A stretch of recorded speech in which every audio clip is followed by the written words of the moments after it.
Okay. Hey, what up? We're a minute late. Please don't scold us. Again, Hello. Technical difficulties. Trying to piece it together. We had it going perfect the other way. That's what we look like. And we had it sideways, and then we couldn't see our props. We have these little candles. Anyways, so we're stuck. You want to speed up right here? And I'm super annoyed. In case anybody's wondering, I'm so annoyed right now. Gonna have to Push through. Gonna have to work through it. Like, oof. I could kick and cuss and throw the phone right now. Because we were so close to having it right, where we had the little thing on the top. See the This Is Us marriage on the top? We changed it to... We changed it to where it was white on the top so you could actually see it with the gray background. And anyways. Yes, and then We it had was it in our head. sideways. It was on our forehead. Yeah, then it was in the way. So at the very last minute we were late because we had to turn it the other way. Which is super annoying to me because we're squished together and I feel like I can't see anything. Your mom says hello. Hello. Hello. We made it. It's real life. This is us. It gives you all a time to Going on live. tune in. While we're annoyed. Not at you, at technology. Yeah, we wanted you to be able to see Because we can't get it all right. our candles here. Baby. Yes, we have death to the old. You're doing it at the wrong time. No, I'm John bringing said our you're so people up. magnetic, Philip. Ooh. Oh, yeah. Ooh. Magnetic. Ooh. Speaking it out. Anyways, just pushing through. La la la la la la la. Okay. What up, Chris Whitten in Chicago? Chicago. Chicago. Spraying machine. The Windy City. iPhone in the house. Making the cheddar. That's good stuff. That's awesome. Glad you tuned in. At least you're not working right now at night. It's good stuff. Who else we got? Fallon. Fallon. What up? Hello. J Roll in the house. Thanks for coming over and leaving me today. Got off the phone and you were gone. Thanks. It's awesome. But I did get to see your pretty face for a second. It was exciting.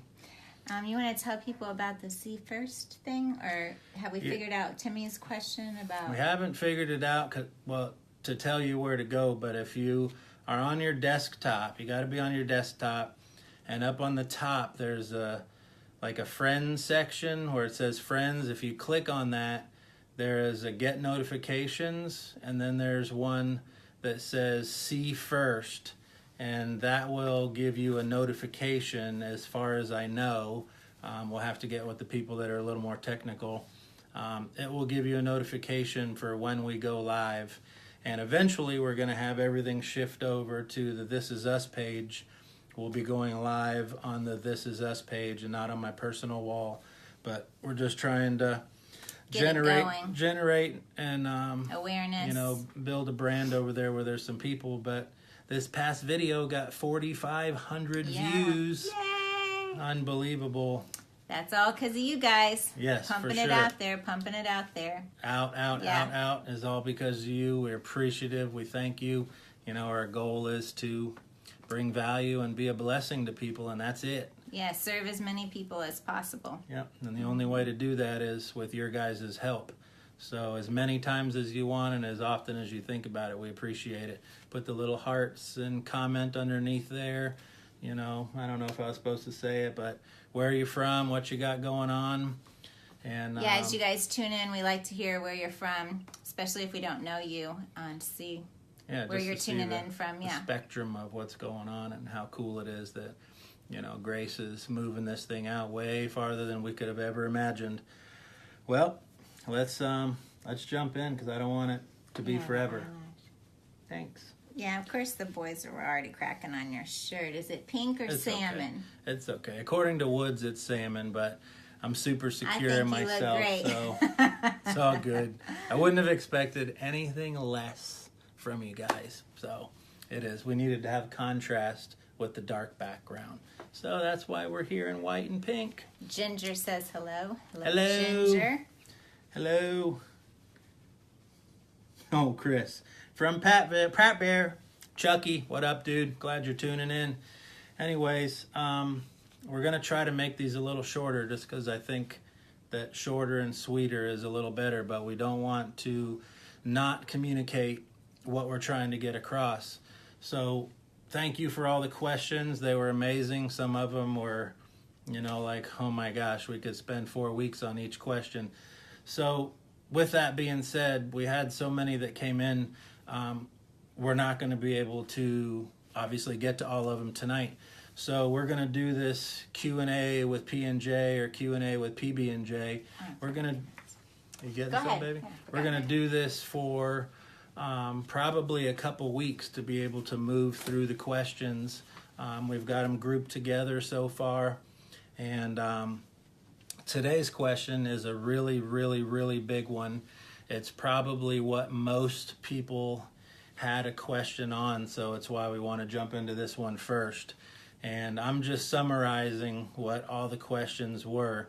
So today's question for Q&A with PB&J is, how do you move on with so much infidelity, so much drugs, and so much hurting in the past, lying in the past, to where it feels like now we're just friends, we're just roommates living together, but we're married, we don't want to break it off, but yet we're really unhappy because there's so much baggage and untrust in the relationship. So one of the words was the pink elephant, that we had talked about. There's a pink elephant in the room.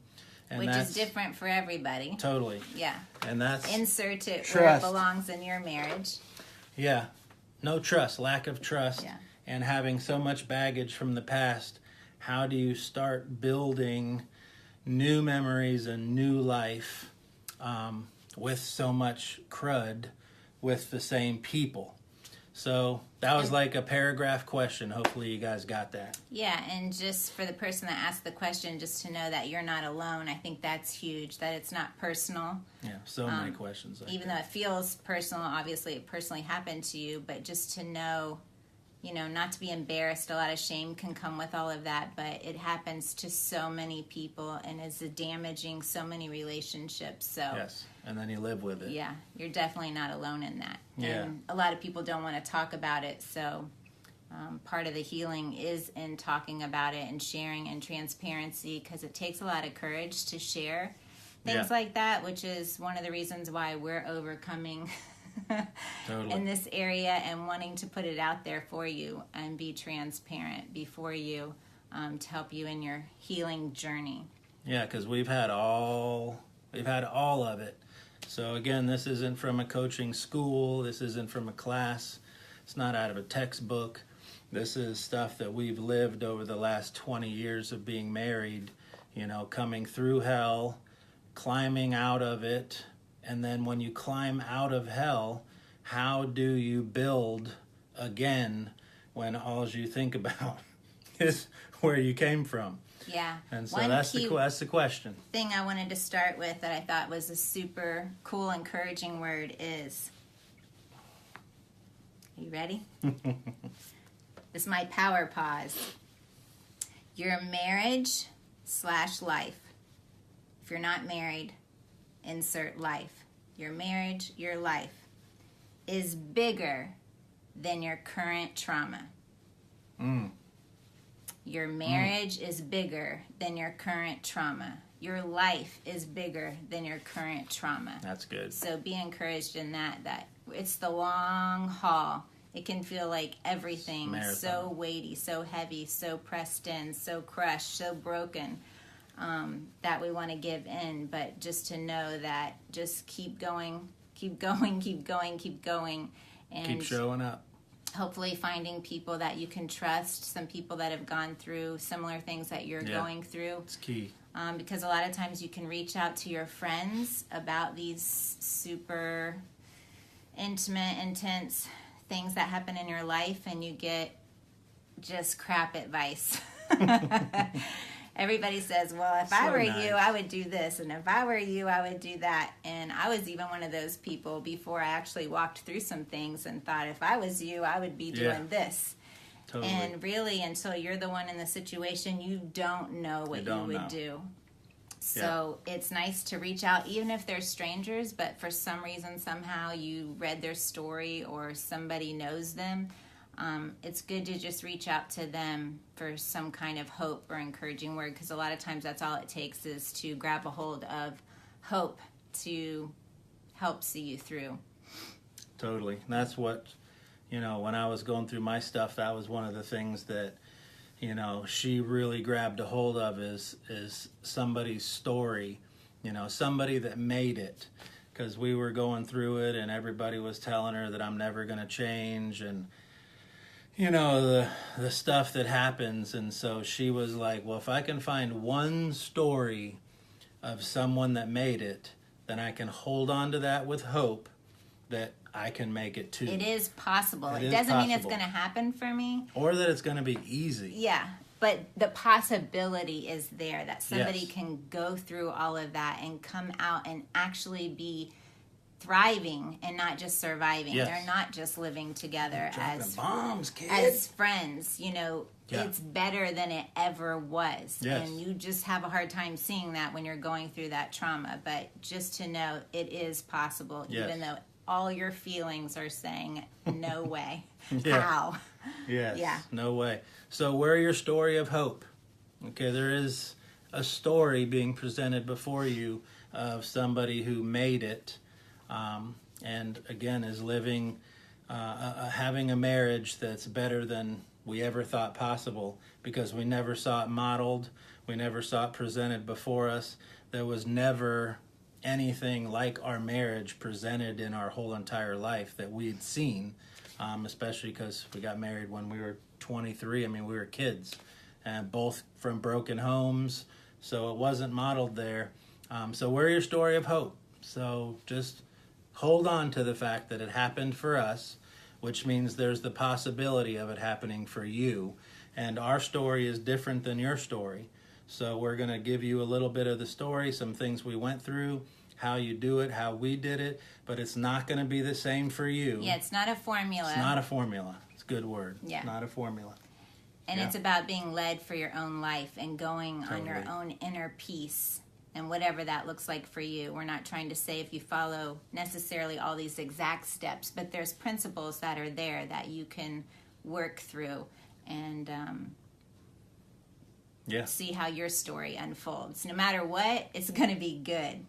Yes, totally. It's just from a place of trust. I want to say hello to Tim Dog. What up, and Timmy? Kelly. What up, and Kelly? Brandy and Penny. Penny. Hello. What up? Good to see you guys. So one thing I want to say about the person also that asked the question is, and for everybody, don't decide to stay and not heal your pain.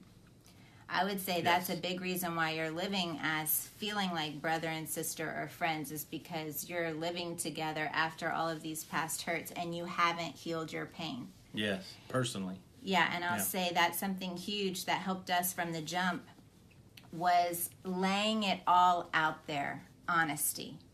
Like telling the full truth. Yes.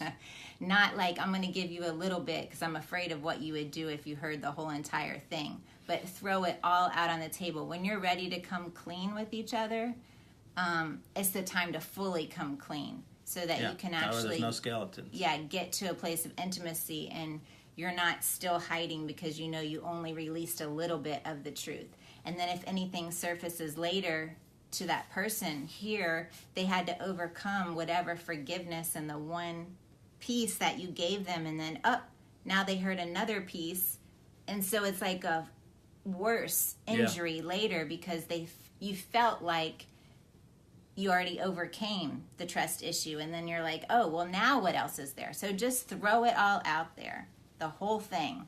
Yeah. No matter what could possibly happen. Yeah. I mean, what's the worst that's going to happen? It's not going to get any worse than you guys being married and not communicating, not having sex, feeling like you're brother and sister and living together. I mean, that's terrible. Like, it's not going to get any worse. So moving forward, where there might be some intimacy and some trust being built. So lots of people know some of my story. Lots of you know some of our story, but with the thousands of people that have been watching, which, praise God, you guys don't know our story. So real quick, I have felt these things when we were dating. She went off and was with one of my friends, and so I felt like that killed me and crushed me. We get married, finally. I won her back. Persistency. And forgiveness. We get back together. We end up getting married. I become a full-blown drug addict. I already was selling drugs. That was what we did. My man Chris and I were partners, and that's what we did. We sold drugs. That was our life. We had a house. She lived with me. His girlfriend was there. We had a life, and that's what we did for work. We sold drugs. Became my best customer. Got addicted to heroin, crack, crystal meth, pornography, the whole 9 yards, if you can imagine it. Been there, done that. So we move along. She says I'm not going to be married to a drug addict or a drug dealer, so I try to get cleaned up. It actually gets worse because I'm now trying to cover it, so now I'm hiding. End up coming to the end where God shows her all of my stuff. I can't hide it anymore. I can't lie about it. God is literally telling her where my stashes are and all this stuff. So we come to the end where she says that I'm going to probably get a divorce, can't do this, don't want to do that. I tell her that I'm going to kill her. If I'm not going to be with you, nobody's going to be with you. I'm hunting her down. I'm looking for her. I'm trying to find her. She is hiding at our friend's house, and she leaves the state and moves in with her mom in Arizona. I progressively get 1,000 times worse, put a gun to my head, said I was going to kill myself, chickened out because of my dog. So then for the next several weeks, it turned into months, I tried to overdose.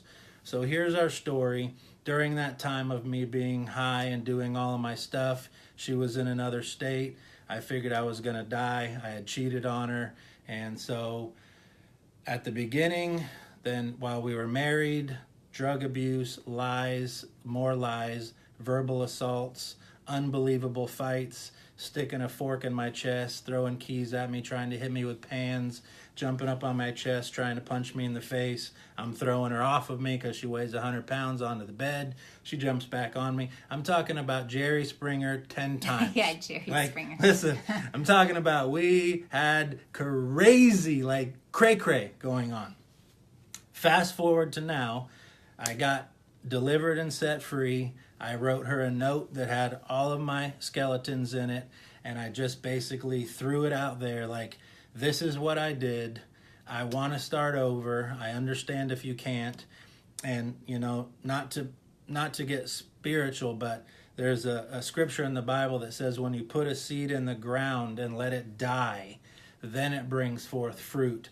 And that was what we did. That's what I did with our marriage. Is I put it all out there to die, the old to die, to bring forth something new. And so here we are. That was in 1999, and here we are 18 years later, rocking and rolling, unbelievable marriage. So there is hope. So that's our story. Now let's give you some tools on how we got out of hell and then start to build a new life on firm ground. Go ahead, baby. Let's hear that first tool. What you got? Are you serious? Wow. All right. I'll go with a first tool for My me. thing was don't decide to stay and not heal your pain. That was the first tool. And to get a vision so that there's a reason. And I feel like for me, my vision was this right here. Yeah. That one day we were going to be able to use that story. That story was not going to kill us. That story, that mess, it was a chapter in our life, was going to turn around, and we were going to use it one day to help other people. So this is a beautiful moment for us. I mean, we've done it a few times. This is our life. But yeah.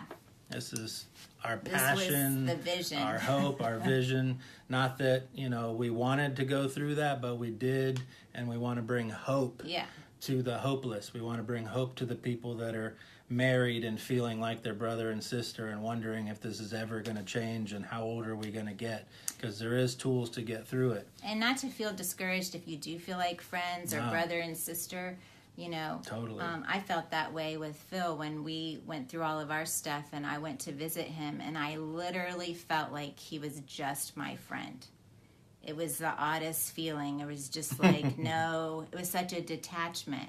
I loved him and cared for his well-being, you know, wanted to see him happy in life, but there wasn't any like super passion or like, you're my husband, I love you. It was just like, I'm glad you're doing well.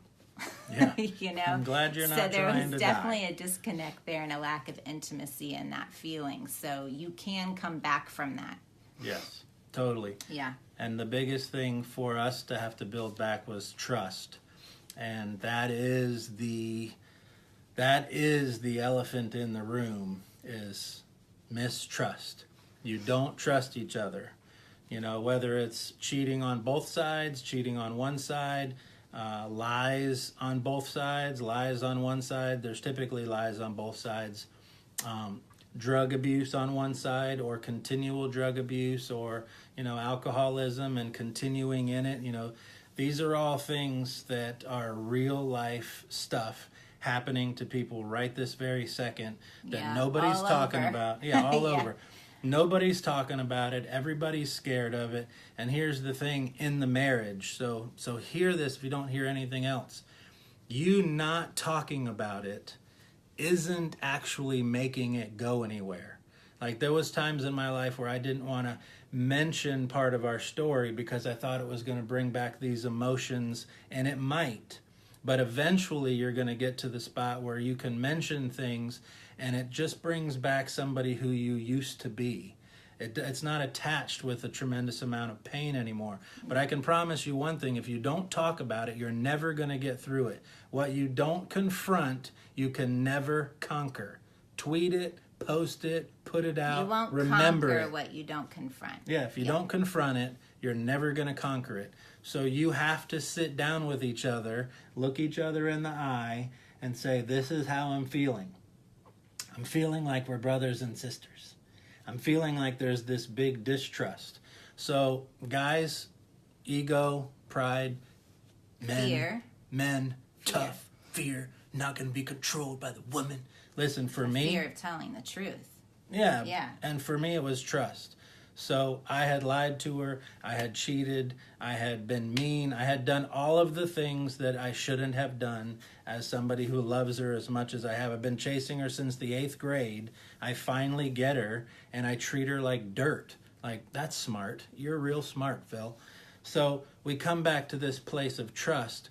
We leave to go to Bible college, and I'm in Bible college, and I've been clean for a year and a half, year and 8 months. Nothing, no alcohol, no nothing. And doing well, making decisions. But even after that year and a half, we're on our way to Bible college. Because of all the things that I had done, she didn't trust me with the money. So I had no credit cards. I had no debit cards. I had no cash. I'm in Bible school, been clean for a year and a half, a little over a year and a half, and no trust whatsoever. And no trust. Also, when you leave work, you know, saying I'm getting ready to leave work, and then knowing how long it takes you to get home, and then that's when you should be home. Yeah. And so I think just consistency of following through, of you said you were leaving here and it took you this long to get home. You said you were going to do this and you followed through. You said that and you followed through. And seeing it with other people, telling the truth with other people, following through. I think just time after time after time of consistency, of telling the truth and being a reliable person is what builds the trust. And not putting the pressure on the other person that was the victim, that you need to snap out of it. You know, being patient. It's been long enough. Yeah, being patient with that person in their journey and however long that takes. or trigger points that might come up for that person that re-stirs up, opens up the baggage, the feelings that you have no idea that they just experienced, because it wasn't a trigger point for you, it was a trigger point for the other person. Right. And so I think having compassion and appreciation that they're willing to walk on the journey with you, and Huge. have forgiveness, that you can have patience with them and their insecurities that you helped create. Totally. Yeah. And that was where I had to, bite the bullet, where I didn't want to be controlled, and I didn't want to do this, and, I wanted to do that. I created the monster of no trust. I created the lack of intimacy and the lack of trust that comes together there, where she didn't know if she could count on me or not. So I just left it at is that, well, I created it, I'm going to kill it. However long it takes, I'm going to kill it. And so 2 years we walked this out.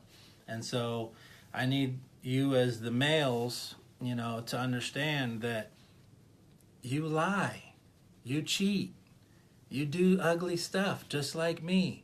So you have to grace them and give them time to come over it. And you have to stop lying. You have to stop cheating. You have to stop using drugs. You have to stop these things in order to rebuild. That's a whole nother question. Yeah. So let's just say you've stopped those things, and you have to now have these years or months or weeks, however long it takes for you. It took us years. It took us years before I could get a debit card and she would give me cash.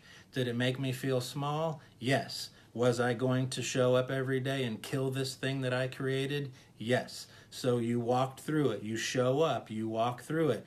Yes, here's the $10 that was left over. Here's the receipt. But that wasn't his attitude, because that wouldn't have flown. That, yes, here you go. Like, he might have been feeling that on the inside, but he didn't display any of that, because that wouldn't have went well.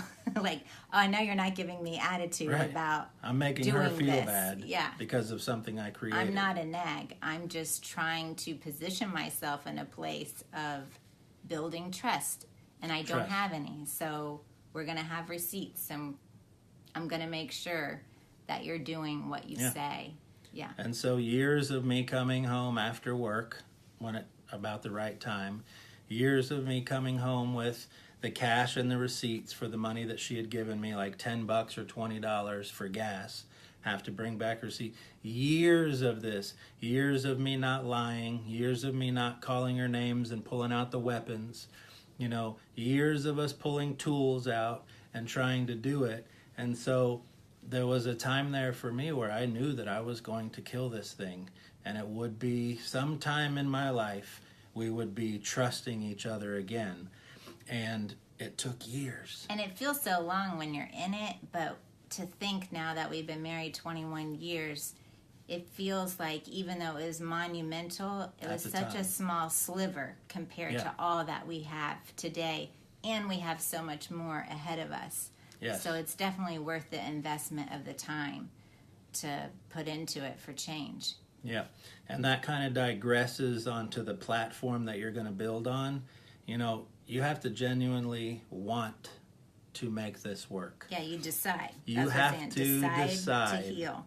You have to decide to heal. Each one of you has to set up boundaries. Each one of you has to put things together. And then you have to show up and do that. You have to build on purpose. On purpose. Because if not, you just go on living like brothers and sisters, and years go by. That's what happens when you don't do it on purpose. Yeah. So many of you are saying, I want change and how to.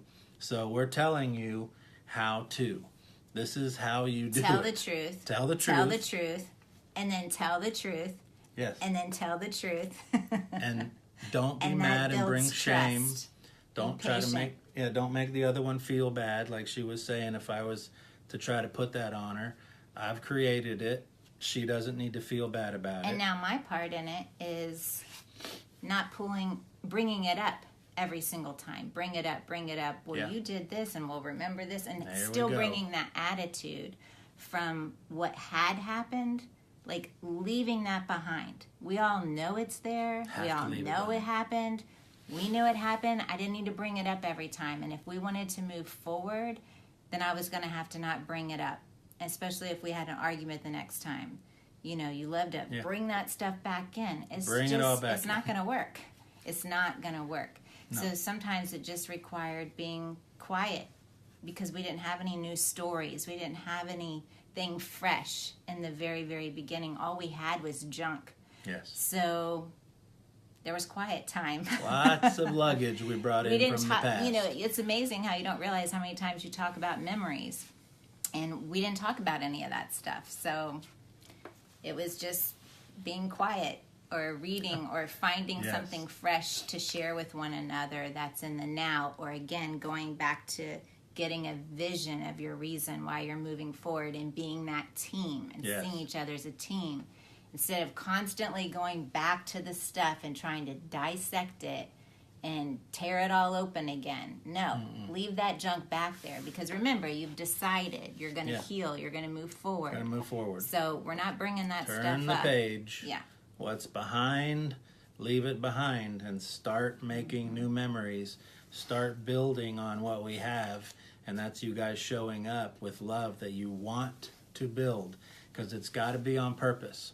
You can't just wish this stuff away. I wish there was a magic wand that I could wish over the phone and all of your problems get fixed and, you know, the intimacy comes back and you trust one another. But it will be time and you proving yourself to be faithful and loyal and not lying and not doing these things. You know, time of actually doing it on both sides. And you'll have to sit down and have these conversations. Like we've had so many other questions about how do you start it. It's like you just do it. You start. You grab each other. You know, I talked about before getting naked. Sit together naked on the bed. Make it as awkward as possible, and then build together. Not going anywhere with being naked. We're building here because we want to have this intimate conversation where we deep into each other and bringing us together where the two become one because we're on the same team. Team Bevilacqua. And we build on top of that with trust and time. And forgiveness. I mean, that's huge. It's huge. You know, I know different people believe different things, but I would just go over and over scriptures on love and scriptures on forgiveness. Scriptures on love, scriptures on forgiveness. For me, even when it would feel like nothing was changing, I just kept doing it and doing it and doing it. And then I came across a book. I really wish I could remember the title of it, but it was on forgiveness. And I remember reading that and thinking, like, I literally felt like my brain was just, all my thinking was changing. It was like, it was so crazy. But it was that coming off, you know, of actually truly starting to walk in forgiveness and freeing him and not wanting him to be punished. Which is a really big deal. When you want your partner to be punished for the pain that they put you through. Yeah. Because you're like, I'm still bleeding over here. I'm in pain. He should be in pain. Like, I'm definitely not going to forgive him and let him off the hook. Like, you should be suffering for a good while here. You got to pay. You got to pay. But really, I mean, I was suffering. So it wasn't doing any good. I really needed to be free from it. I mean, I literally could barely walk and function in my days like a zombie, just walk. It just took everything out of me, fully drained, fully crying, fully explosive, fully not knowing how I was going to make it to the next day. But again, just meditating on love and forgiveness, and then it becoming not even so much about him, just my own healing, my own journey, because I was really suffering. So whether we were together or not together, I still needed to get a revelation of love in my life and walking in that and walking in forgiveness. Because forgiveness doesn't mean that we were going to be reconciled. Forgiveness just means I'm releasing you and having compassion towards you. Yeah. But it doesn't mean we're going to be together. And that's actually where I left it, was I can forgive you, but as for us in this relationship, I don't know. Yeah. Because they didn't. That was the letter I got. Yeah. Yes, yes, yes. And so with the trust and the time and the building, and the forgiveness, what she was saying, like, when you forgive your partner, you're not wanting them to pay anymore. But what really happens is you're freeing yourself from the pain. Mm-hmm. When you forgive them, you're now freeing yourself from the pain of the past so that you can move forward. Because when you don't forgive them, you're always holding on to the pain and you're always wanting them to pay for your pain. And so the forgiveness releases them and it releases you, which is why it's crucial. So you have forgive each other, you have build trust, because those are the two things that kind of stack on top of each other that allow you to create new memories. And that's probably the third thing that we'll go to, is creating new memories, just small ones. Like we used to go to, we didn't have any money, so while we were creating these new memories, we would go to Sonic, and they had this thing called the Brown Bag Special. It was like $8, and it had 2 burgers, 2 fries, and 2 drinks, and it all came in a little brown bag that they brought it out to you. And so we would drive to Sonic, and we would go on our $8 date, and we would just have small time of starting to build again, not talking about the past. Yeah. Not talking about the past. Even if we were just talking about the people around us and how funny they looked. Even if we were talking about a nice car or a motorcycle or where we were going. Yeah, visions, goals. Small stuff. And so we started making these little memories because all we had was the old memories. Mm-hmm. Some of you in the question said you had 10, 15, 20 years of being together where you have these memories and you're still feeling this way. Like, that's just survival. You're just surviving. And you should be thriving. And I want to just plug this book. It's called Keep Your Love On. It's by Danny Silk. I am telling you to go get the book. Get it on Amazon. It might be in a bookstore. Keep Your Love On by Danny Silk. Mm-hmm. Read it together. Read it together. Read it to each other. Read it together. Read it together. And watch what happens. And you'll be able to see how it all works and how it looks and how your heart moves and how you can bring them back together from where they're broken and you feel like brother and sister to where they're back together where you feel like one again. I'm telling you, it can happen. I want to say to have faith in your marriage. A big part of it is believing. I think for me, I honestly believed yes, we were going to have it. But even if we didn't, I was going to have it. Whether it was with him or somebody else, and she told I was me that. going to have it. So don't settle. You can have it. Start calling yourself marriage moguls and start having a vision for your marriage and realize that your marriage, it's like, I just believe it was in me all along, knowing that it was bigger than about us. Yeah, our totally. marriage was bigger than the two of us. Your marriage is bigger than the two of you. Yeah, your marriage is bigger than the two of you, exactly. Yes. And so start believing in it and having this freshness about it. And sometimes, just getting around other people that maybe believe in it for you when you can't believe in it yourself. Again, like he said, team, it really took the two of us. I mean, he had to participate in this. I couldn't just want it, and I had to participate back. So for those of you that are living with somebody that is an addict, is a cheater, nobody's saying to stay in the relationship.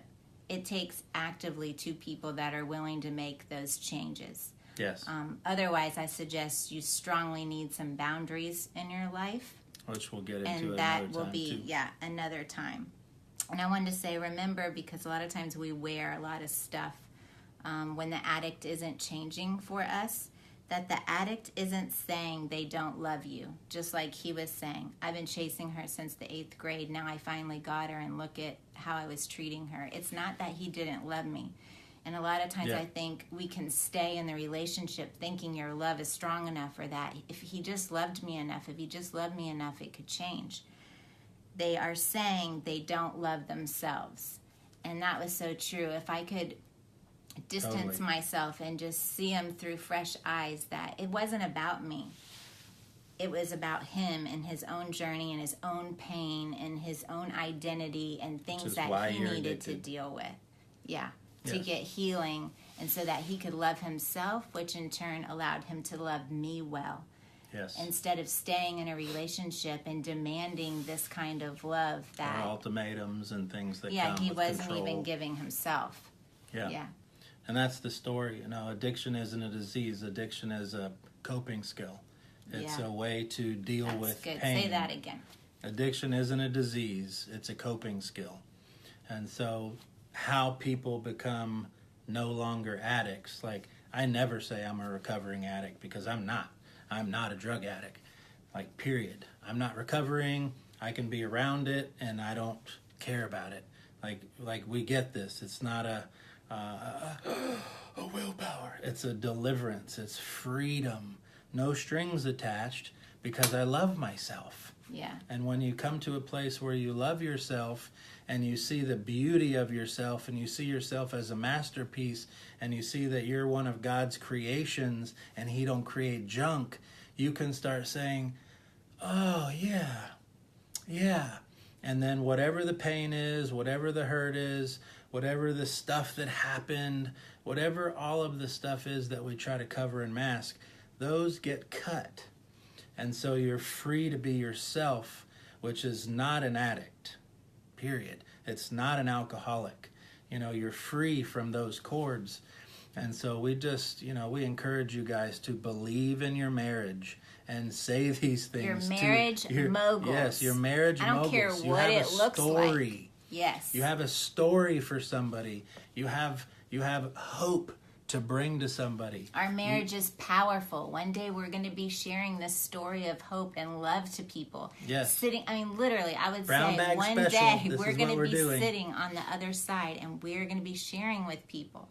It was a vision.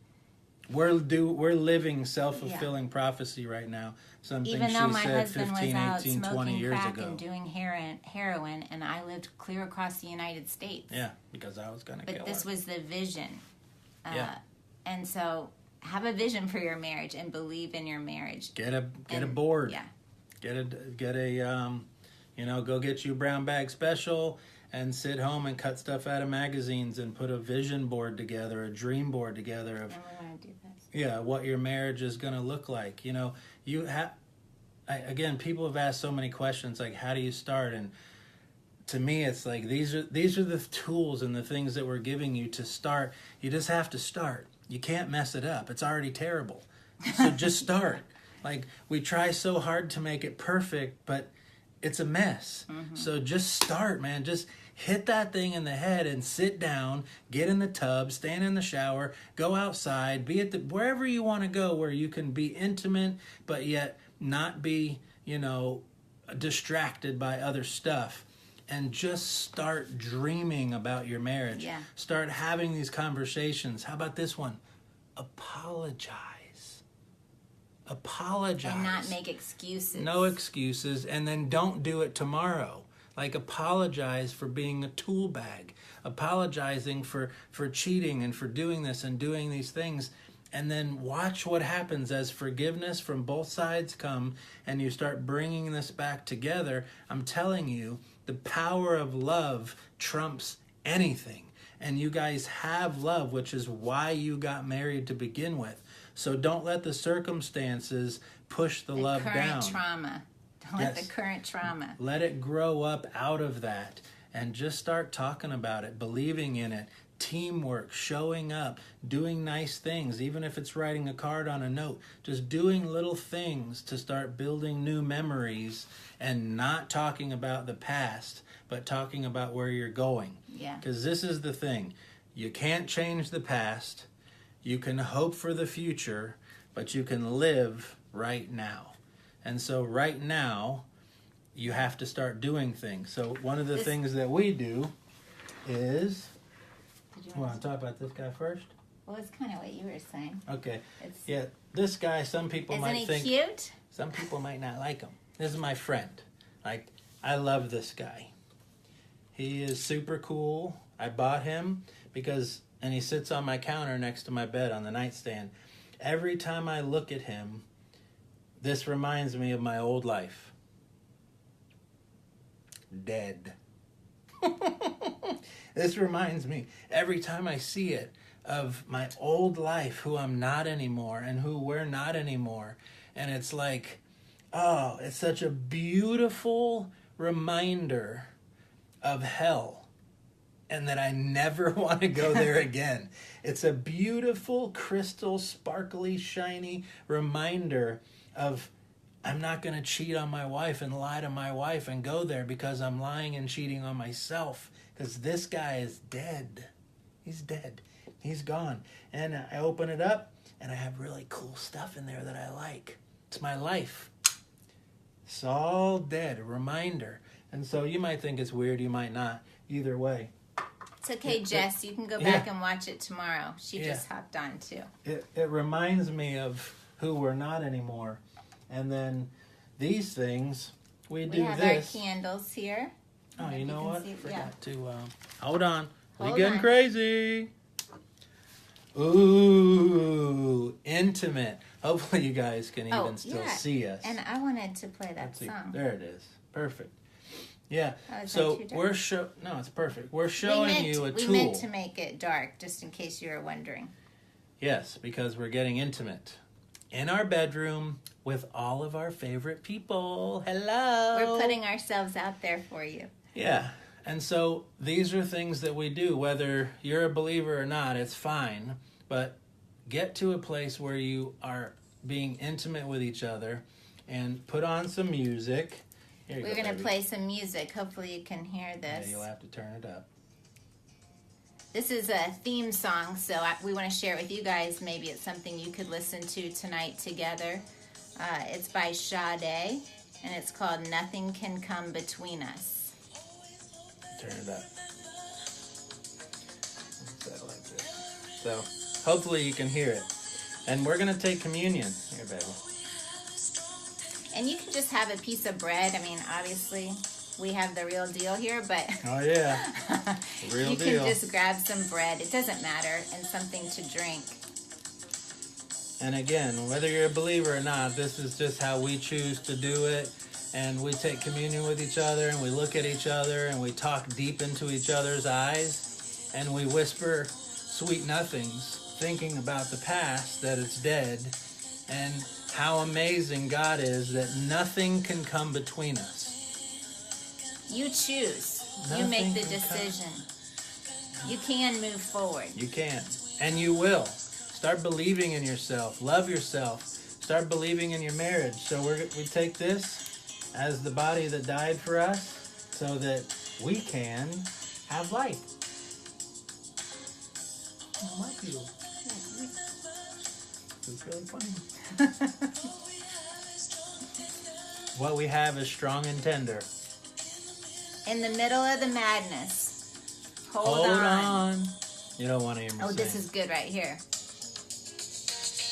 Oh, that wasn't the part. It's coming. So we take this forgiveness. We've been forgiven, so we can forgive each other.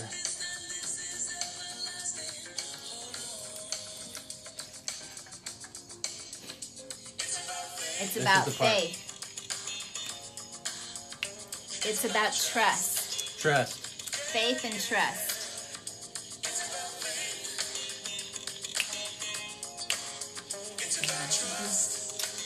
Living our dream. Yep. This is us. We love you. You guys are amazing. Again, we encourage you to listen to this song. Love you and see you next Tuesday night.